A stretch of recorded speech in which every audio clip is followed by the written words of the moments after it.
안녕하세요. 보람의 건강 실속정보 보건실 진행을 맡은 여유주입니다. 서울대병원 운영, 서울특별시 보람의 병원 암센터와 함께하는 국가 6대암 바로 알기. 오늘은요, 우리나라에서 발병률이 가장 높은 암이죠. 바로 집중해서 보셔야겠습니다. 위암입니다. 안녕하세요. 예, 안녕하십니까. 네, 안녕하세요. 보람의 병원 소화기내과에서 근무하고 있는 강진우라고 합니다. 저는 보람의 병원 혈액종양내과의 최인실입니다. 보라의 병원 외과에서 위암 수술을 담당하고 있는 한동석입니다. 우선 가장 궁금한 게 어떤 증상이 있을 때 위암을 좀 의심해 볼 수 있을까요? 위암 자체를 강하게 시사하는 어떤 특정 증상을 꼽을 수 있는 것은 아니기는 한데요. 어떤 증상이 있을 때 혹시 위궤양이나 아니면 위암 같은 질병이 있는지 확인해 볼 필요가 있는 증상이나 징후는 있습니다. 보통 이제 알람 사인, 이제 경고 신호라고 생각해 볼 수가 있는데요. 특별히 이제 다이어트를 하지 않았는데도 몇 개월 사이에 체중의 한 10%나 이 정도의 감소가 있다거나 아니면 이제 짜장면에 나오는 춘장같이 아주 검은색으로 변을 본다든가 또는 토혈이 있다든가 또 속쓰림이나 소화불량 같은 증상과 함께 이전에 없었던 빈혈 같은 증상이 새로 발생을 한다면 이런 증상이 있는 분들 같은 경우에는 의사와의 상담 후에 내시경이나 또 자세한 검사를 받아볼 필요가 있습니다. 그렇다면 이 내시경을 통한 치료는 어떻게 좀 할 수 있나요? 일단은 이제 위암이 발견되었을 때 내시경을 통한 치료를 할 수 있는 조건, 적응증이 있는데요. 일단 위벽이 크게 4개에서 5개의 층으로 이루어져 있거든요. 근데 이제 위암이 파고 들어가는 정도가 깊지 않은 경우에는 내시경으로 치료를 해볼 수가 있습니다. 전통적으로는 조기 위암의 경우에 점막에 국한돼 있으면서 융기, 볼록 튀어나오는 형태인 경우에는 약 2cm 이하인 경우 또는 궤양을 동반하지 않은 함몰형, 움푹 들어가 있는 형태의 조기 위암인 경우에는 1cm 이하의 크기를 지녔을 때는 내시경으로 절제를 해볼 수 있다라고 되어 있습니다. 그런데 이제 조기 위암이 워낙 많기 때문에 이제 이것에 대한 데이터가 많이 쌓이면서 최근에는 이 적응증을 확대하려는 움직임이 있는데요.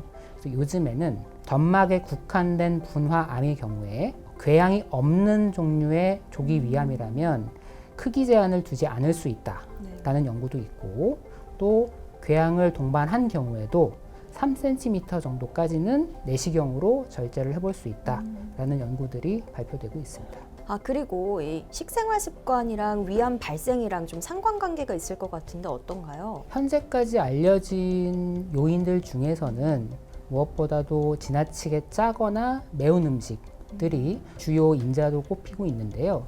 소금이나 고춧가루 같은 음식들이 그 자체가 발암인자인 것은 아닌데 이런 음식들이 많이 섭취를 하게 되면 음식들이 이제 위에 들어가서 위 점막들을 계속 꾸준히 자극을 하면서 만성 염증을 일으키면서 그 과정에서 위 점막이 손상을 받고 또 다시 회복하는 과정에서 이제 암의 발생률이 조금씩 올라갈 수가 있다는 것들은 알려져 있는 상황입니다. 사실 탄 음식을 많이 먹으면 위암에 걸릴 수 있다 이런 이야기가 있는데 이게 사실인지도 궁금해요. 특히 이제 가장 대표적인 게 이제 고기가 탔을 때 이제 그 부분에 가장 많이 이제 존재하는 물질이 다환 방향족 탄화수소라고 하는 물질이 있는데요. WHO에서도 1급 발암 물질로 선정을 한 물질입니다. 그래서 고기나 어떤 음식의 탄 부분에는 이런 물질들이 상대적으로 많이 분포를 하고 있는 것으로 알려지고 있어서 물론 그것이 한두 번 들어간 걸로는 큰 영향을 주지 않겠지만 양이 너무 많아지게 되면 당연히 그게 쌓이면서 위암의 발생률을 높이실 수가 있기 때문에 아무래도 탄 음식, 특히 이제 고기를 드실 때 탄 부분은 가급적 제거하고 드시는 게 바람직할 것 같습니다. 그러면 이렇게 식습관 외에도 위암 발생에 영향을 주는 것들이 또 있을까요? 사실 가장 대표적인 그리고 전통적으로 가장 강력한 위암의 주요한 위험 인자는 헬리코박터 파일로리 감염을 꼽을 수 있는데요. 이 헬리코박터 파일로리균은 이제 위 점막에 살고 있는 균입니다. 특히 이제 한국, 일본, 중국 이 동아시아 지역의 유병률이, 그러니까 헬리코박터균을 가지고 있는 인구의 수가 굉장히 높아서 한중일 동아시아에서 굉장히 많은 연구가 이루어지고 있는데요. 이 헬리코박터 파일로리균 같은 경우에는 위 점막이 손상과 회복을 반복적으로 이루어지게 되면서 위암 발생률이 높아지는 것으로 알려져 있거든요. 그래서 헬리코박터균이 있는 분과 없는 분을 장기적으로 5년, 10년 이상 관찰을 해보면 헬리코박터가 있는 집단에서 위암 발생률이 훨씬 높아지는 것이 이미 잘 알려져 있기 때문에 헬리코박터 파일로리균의 재균, 이것도 가장 중요한 요소가 되겠습니다.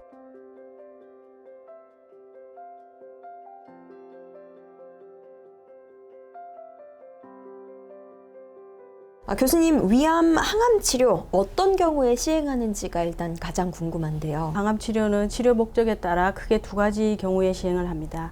첫 번째로 수술 시행 이후 재발 위험 감소 및 완치를 목적으로 시행하는 보조 항암 치료가 있습니다.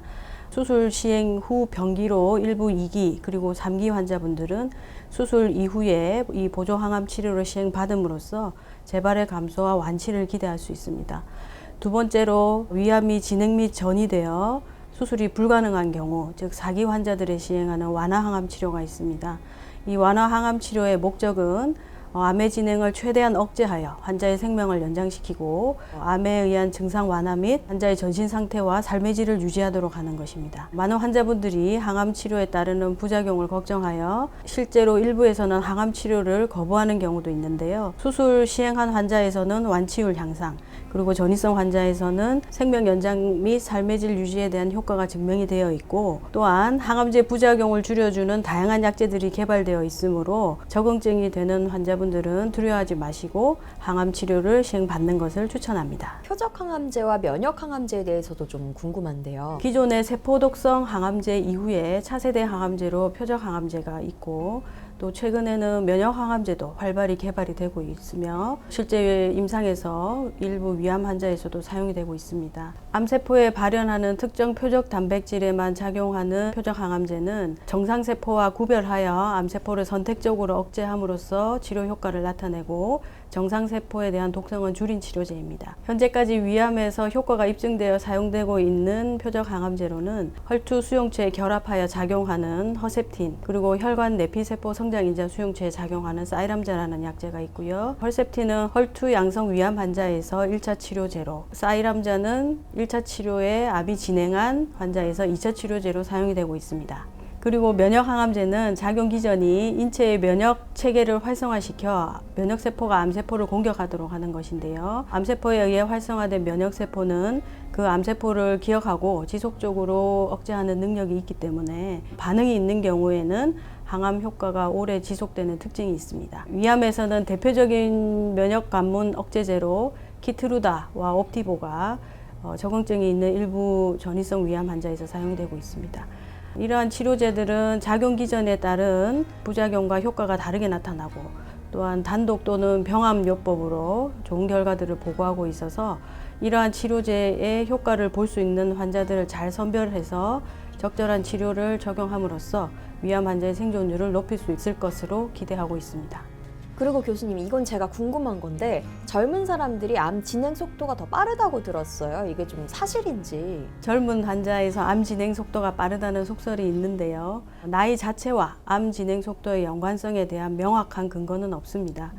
다만 위암의 조직형 중에서 미만성 위암이 젊은 환자들의 상대적으로 많이 발생하는데, 이 조직형은 암의 진행 속도가 빠르고 전이를 잘하는 것으로 알려져 있고, 또한 젊은 환자들은 증상이 있어도 적극적으로 검사를 시행하지 않아 진단이 늦어지는 경우가 있습니다. 젊은 환자의 위암은 진행이 된 상태로 발견되는 경우가 많아 완치가 어렵고 사망률이 높은 점이 이런 속설과 관련이 있는 것 같고요. 실제로 최근 유명 연예인들이 젊은 나이에 위암으로 사망한 경우들도 있었죠. 실제로 위암 환자의 생존율을 결정하는 가장 중요한 요소는 암이 진행되기 전 조기에 발견해서 치료를 시작하는 것인데요. 위암 1기 환자의 생존율은 90% 이상이고, 같은 조직형과 병기라면 젊은 환자의 예후가 더 나쁘지는 않습니다.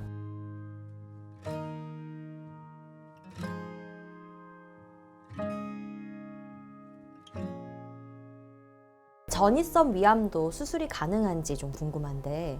전이성 위암에 대해서 먼저 설명을 드리자고 하면은 암세포가 위를 벗어나서 몸의 다른 곳으로 간 걸 전이가 됐다고 하는데, 몸의 다른 곳이라고 하면은 뭐 폐나 뼈 또는 간 복막으로 퍼져 있는 상태를 얘기를 합니다. 제가 이제 환자분들한테 얘기를 할 때 쌀자루 안에 쌀이 들어있으면은 이 쌀자루 제거하면 치료 효과를 기대할 수가 있겠지만은 이 쌀자루에서 이미 쌀이 엎어진 상태에서 이 자루를 제거한들 어떤 치료 효과를 기대할 수 없을 거라고 얘기를 하거든요.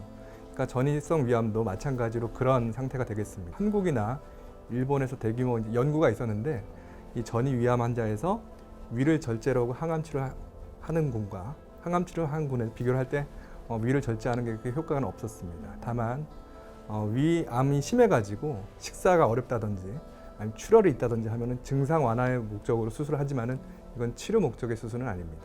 그렇다면 이 수술 시에 위 절제 범위에 대해서도 좀 궁금한데요. 어떤 환자분들 위 아래쪽 3분의 2만 절제를 하기도 하고 어떤 환자분들 위를 전체를 절제하기도 하는데 그거는 이제 위암이 어디에 위치하고 있느냐가 가장 중요한 역할을 합니다.